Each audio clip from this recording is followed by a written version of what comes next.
بسم الله الرحمن الرحیم. روز قدس امسال یک خروش بین المللی علیه رژیم غاصب صهیونیستی خواهد بود. یعنی امسال اگر سالهای قبل روز قدس رو کشورهای اسلامی فقط برگزار می‌کردند، امسال به احتمال زیاد در کشورهای غیر اسلامی هم روز قدس با عظمت انشاءالله برگزار خواهد شد.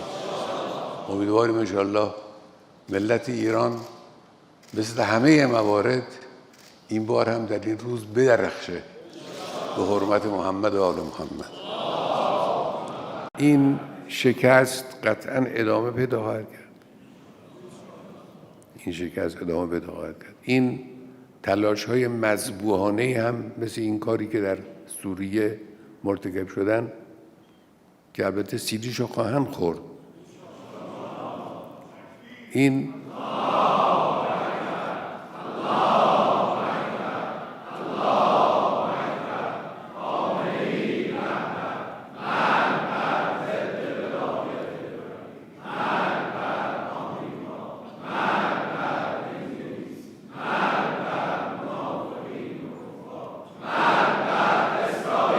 این کارها هم به دردشون نمیخوره و علاج نمیکنه مشکلشون رو.